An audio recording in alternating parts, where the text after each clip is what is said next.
रहे। हमें तो इस बात का इत्मीनान है कि जी बच्ची वालिदैन के पास है, उसकी जो पढ़ाई में खलल आ गया था वो अब खत्म हो जाएगा, पढ़ाई दोबारा रिज्यूम करेगी, उसकी जो जहनी नशो नुमा में एक खलल आ गया था, जो अपनी बहनों से और वालिदैन से दूर हो गई थी, वो मसला खत्म हो गया है। माफ कीजिएगा। तो वो मामला तो रूटीन पे चला गया है। तो कम से कम उस बच्ची की जिंदगी उस तरह से फ्रीजर में नहीं रख दी है आपने, जैसे आपने फिलहाल ट्रायल को फ्रीजर में रख दिया है बहुत सारे ऑब्जेक्शन रेज करके। तो अब ये तो अक्यूज के ऊपर है, वो चाहता है कि ये ट्रायल 10 साल में खत्म हो, ये उसकी मर्जी है। वो चाहता है 1 साल में खत्म हो जाए, ये भी उसकी मर्जी है। हम तो परसू करेंगे, हम तो नहीं ट्रायल डिले करना चाह रहे, उनकी तरफ से कोशिश लग रही है। बाकी जो दूसरे केसेस हैं उनको भी अकॉर्डिंगली परसू किया जाएगा। और अभी बच्ची पे किसी किस्म का मेरे ख्याल में कोई दबाव या प्रेशर तो हमारी तरफ से नहीं है। उससे बैठेंगे, उसको सारे मामला बताएंगे, अहवाल बताएंगे, उससे भी जानेंगे। बुनियादी तौर पर तो ये जानना चाहेंगे कि उसने अपनी जिंदगी के बारे में आगे क्या सोचा है, खासतौर पर पढ़ाई के बारे में और बाकी चीजों में। क्योंकि जितना वो दोबारा से एक नॉर्मल 14 साल की तरह की बच्ची की तरह जिंदगी गुजारे, मेरे ख्याल में किसी भी वालिदैन की वो ख्वाहिश होगी। बाकी कानूनी पेचीदगियां और बातें, इनके लिए अभी वक्त है। वो अकॉर्डिंगली उस वक्त मैटर टेकअप होगा। अच्छा जिब्रान भाई, एक और सवाल था कि जो लाहौर में केस किया गया था, उस केस की क्या हैसियत रह जाएगी? जो बच्ची की तरफ से वहां फाइल किया गया था, उसको किस तरह फॉलो किया जाएगा? मुझे बताइए, आपको पता है शाहिद साहब कि अब एक बहुत बड़ी वजह मीडिया पे मेरा रेगुलरली ना आने की ये भी है कि फिर आप सवाल करते हैं और आप सवालों में एक्सपेक्ट करते हैं कि हम आपको अपनी स्ट्रेटजी बताएंगे। ठीक है। मतलब कि वो बेवकूफियां तो हम नहीं करेंगे जो दूसरे करते आए हैं और करते रहे हैं, ना हमें करने की जरूरत है। क्योंकि आखिर में सर मुतासर हमने जज को करना होता है और मुतमईन भी जज को करना होता है। ना आपको करना है, ना शेर साहब को करना है, ना मुझे करना है, ना ऑडियंस को करना है। ठीक है। ठीक है। ये हम कह सकते हैं बतौर वकील कि जो भी क्लाइंट का बेस्ट लीगल इंटरेस्ट है उसको सेफ गार्ड करने के लिए बेस्ट मेजर्स अडॉप्ट होंगे।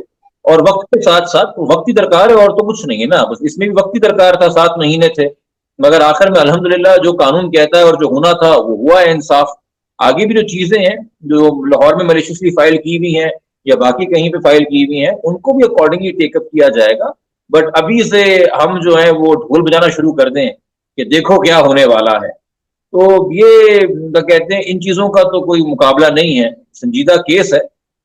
मेरा तो मैं फिलहाल इस दौड़ के अंदर नहीं हूं कि उनको ज्यादा देखा जा रहा है या हमको ज्यादा देखा जा रहा है। मैं इस दौड़ के अंदर हूं कि जिसने मुझे जिम्मेदारी सौंपी है अमानत के तौर पे अपना लीगल मसला, मेहदी काजमी साहब और उनकी बेगम साइमा काजमी साहिबा, उसको हम उस अमानत में खयानत ना करें और उनको वो रिलीफ दें जो एक्चुअल रिलीफ है। और शेर साहब भी एग्री करेंगे as my brother at the bar and as a municipal. क्यों शेर साहब? नहीं, मैं तो आपका भाई होते हुए ज्यादा इस चीज से एग्री करूंगा। ब्रदर एट बार तो मैं बाद में हूंगा ना, मैं वैसे ही आपके साथ एग्री कर जाऊंगा। असि वैसे ही मनने हैं और आज तो हम वैसे आपको मान गए हैं। वो आपकी मोहब्बत का आपका खलूस है, बाकी इस बात में कोई शक नहीं दी। नॉट द फर्स्ट केस जो मैंने किया है, और मैं हमेशा कहता हूँ इस तरह के केसेस के अंदर वकील उतना ही मौसर है जितनी इस्तकामत आपका मुद्दई दिखाता है। तो जिस का मुजाहरा, जिस बर्दाश्त का मुजाहरा किया है मेहदी साहब ने और उनके खानदान ने, उसकी वजह से ही हम यहाँ तक पहुंचे हैं। वरना किताब खोल के सीआरपीसी और सीपीसी तो कोई भी आपको बता देगा कि लीगल सोल्यूशंस क्या है। पाकिस्तान लॉ साइट खोल के कोई भी बता देगा कि जजमेंट फॉर रिवाइज और प्रेसिडेंट्स क्या है। आपको एक क्लियर हेडेड और एक डिसिप्लिन के साथ, एक प्रिंसिपल्ड स्टांस के साथ एक मुद्दई भी चाहिए होता है इस तरह की लीगल बैटल्स को लड़ने के लिए। और मेरे ख्याल में हर तरीके का इम्तिहान लिया गया हमारे इस केस में जो हमारे क्लाइंट थे, और उन्होंने हर इम्तिहान को जो है वो फेस किया और बड़ी बहादुरी के साथ फेस किया। और इतने हालात नहीं पैदा होने चाहिए किसी के लिए, और बहुत बेशर्मी की बात है आज तक कि हमारे माशरे में इस तरह के अनासर हैं जिन्होंने इतने हद तक जाके इस खानदान को बदनाम किया और उससे उन्होंने बाकायदा व्यूज भी गैदर किए यूट्यूब के ऊपर। मुझे नहीं पता शोहरत अच्छी मिली या बुरी मिली, बट मैं यकीन भी वाकया होता तो वो नहीं चाहते कि उनके ऊपर इस तरह की बात की जाए। तो हमें तो दूसरे के लिए वही सोचना चाहिए ना जो अपने लिए बेहतर समझते हैं।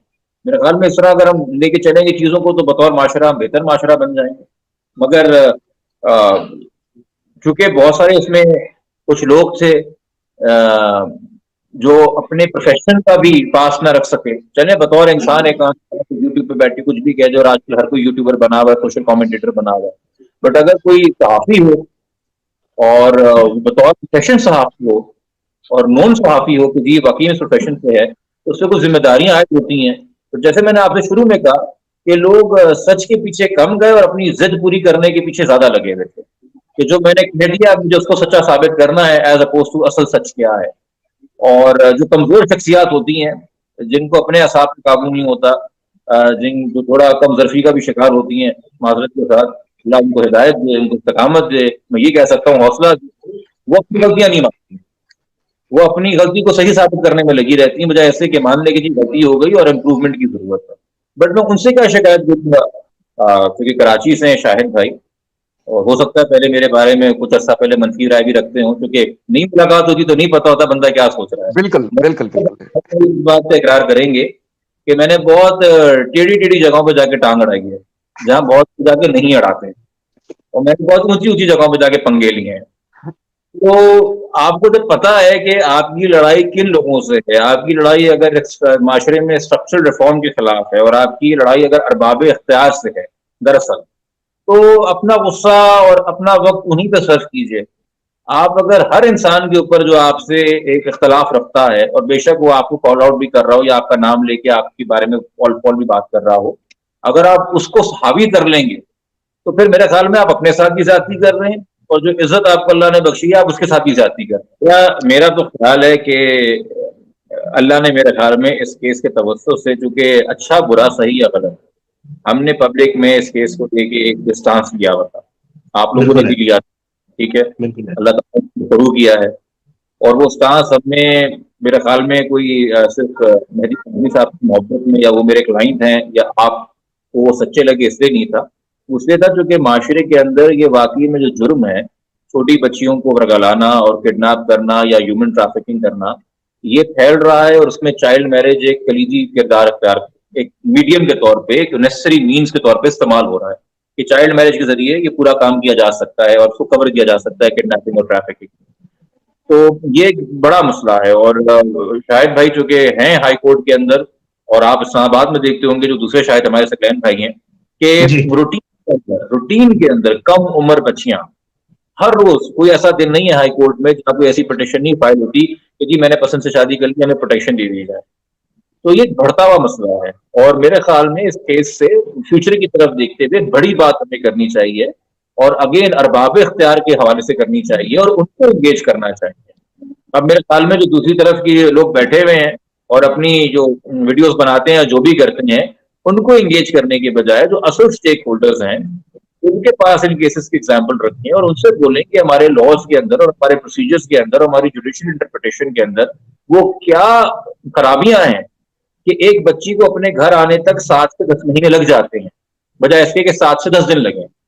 अगर जून के महीने में कि बच्ची सिंध हाई कोर्ट के सामने पेश हो गई थी, तो वो क्या खामियां प्रोसीजर के अंदर हैं कि ये फैसला करते करते और सच्चाई तक पहुंचते पहुंचते कि असल में तो बच्चे वालिदैन के साथ ही रहते हैं, खासतौर पर जो कम सिंध बच्चे होते हैं, हमें इतने महीने लगते हैं। हमारे सिस्टम में कुछ डिफॉल्ट्स हैं, हमारे एसओपी कुछ खामियां हैं, हमें इस डिबेट को बड़ा करने की जरूरत है, उस पर संजीदगी से बात करने की जरूरत है। ये चारों सूबों का मसला है, और आपके लाइफ के अंदर अब जरूरी हो गया है शायद भाई कि आप हम पार्लियामान के जो अरकान हैं और जो हमारे दूसरे सीनियर वकला हैं, और अगर कोई रिटायर्ड जस्टिस भी हैं हाई कोर्ट के, सुप्रीम कोर्ट के, उनको बुला के हम एक मीडियम पैदा करें और हम इस गुफ्तगू को के साथ वो फर्ज अदा करें जो हमें, और क्या कहते हैं, हक इसका अदा करें इस डिबेट का, क्योंकि जो इतने सारे लोग आपको सुन रहे हैं माशाल्लाह, मोहब्बत दे रहे हैं और आपकी बात पे यकीन कर रहे हैं, और उस मोहब्बत का भी हम सही हक अदा करेंगे अगर हम इस केस के तवज्जुह से इस ऐसे हालात पैदा करें, ऐसे रिफॉर्म्स लेके आ सकें कि हजारों लाखों बच्चियों की जिंदगी बच सके। देखिए एक हमारे यहाँ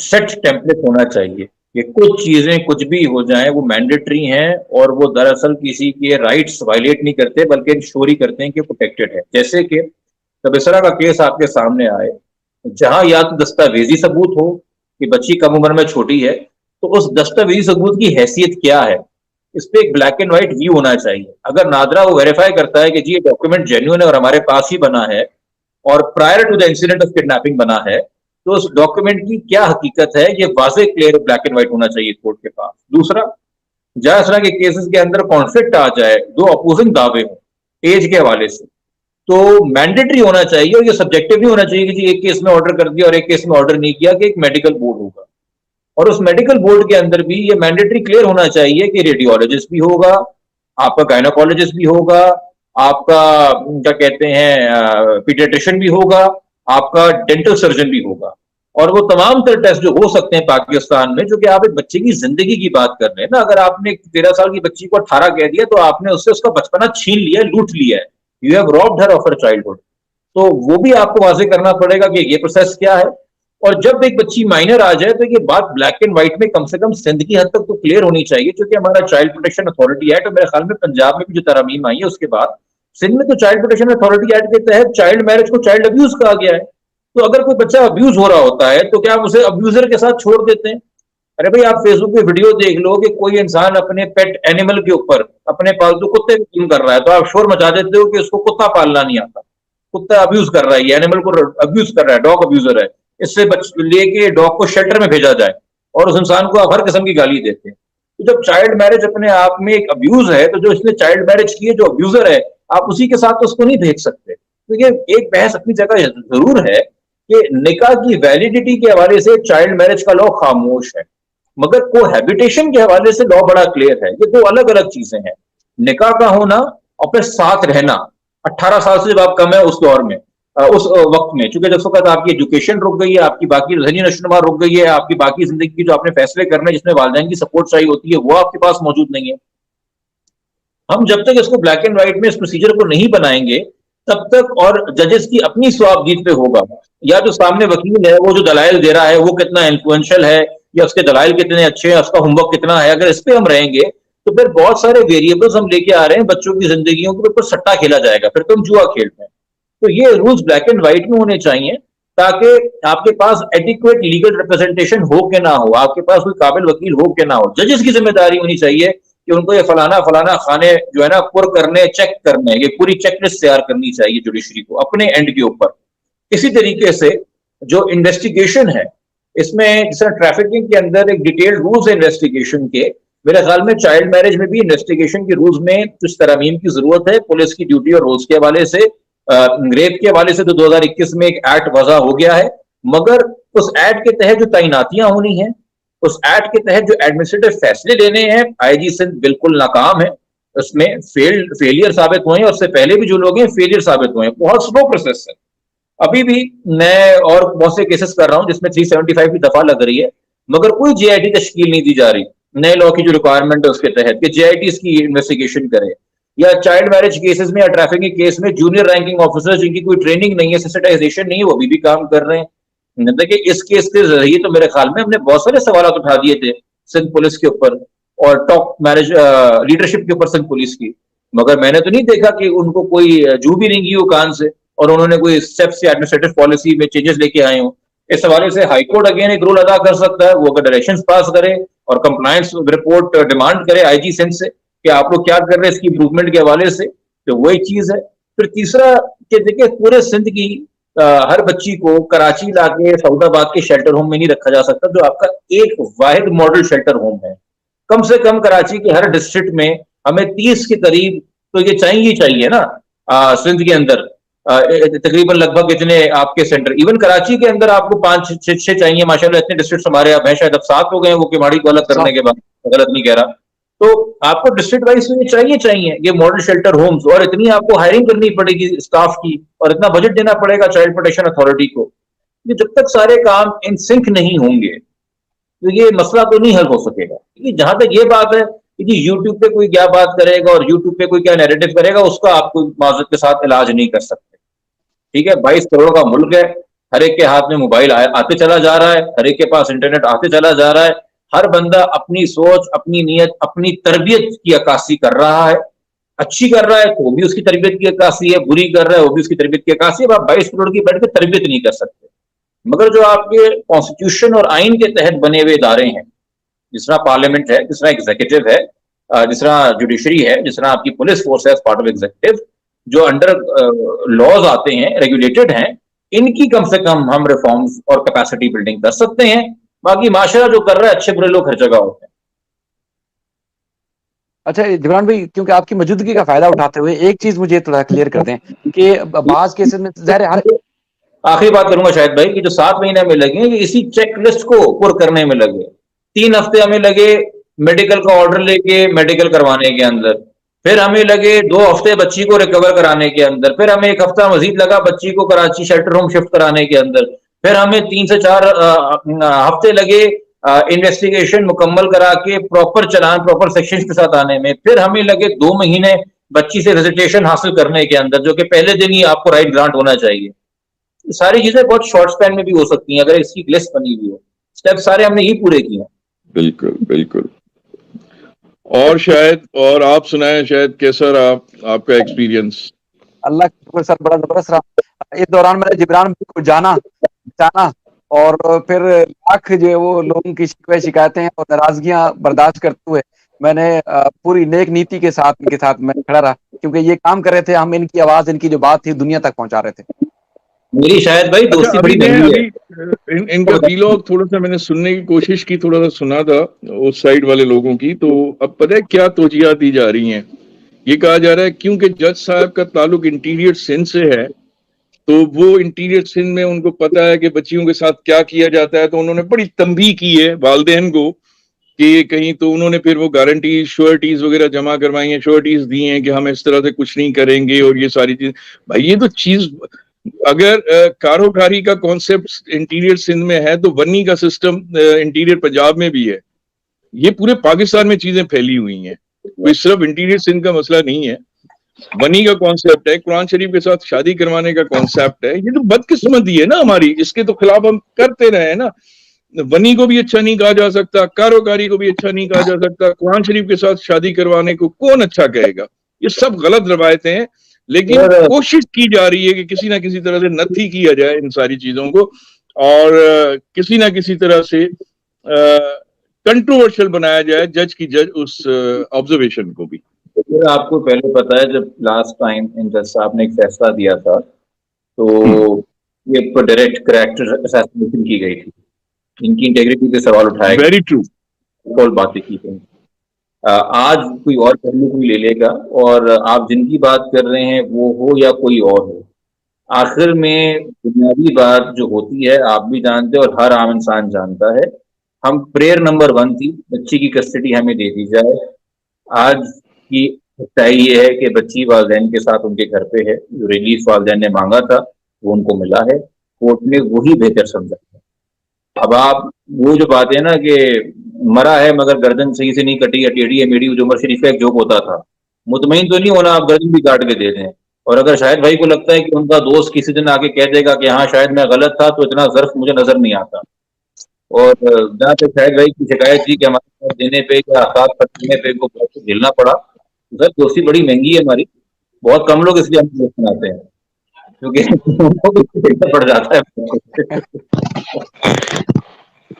उस साइड पे असल में एक रियासत का ठेकेदार भी है ना, उसको रियासत की बहुत फिक्र रहती है। आपने जो किया है, और जाहिर है जो लोग आप करीब से जानते थे और जो करीब आए और उनका साथ नहीं छोड़ा, आज तक वो आपके साथ है। तो और लोग केस की वजह से है और हम इसी केस की वजह से आपके करीब है और जाना एक काम, जैसे आप खुद कह रहे हैं कि एक बात के लिए आप अपनी एनर्जी वेस्ट ना करें, अब माशरे की बेहतरी के लिए एनर्जी अगर वेस्ट करेंगे तो सबको फायदा होगा। तो आपका काम था और हमने लोगों तक पहुंचाया और उसका फायदा हुआ। इंशाल्लाह ये सिलसिला जारी रहेगा। हम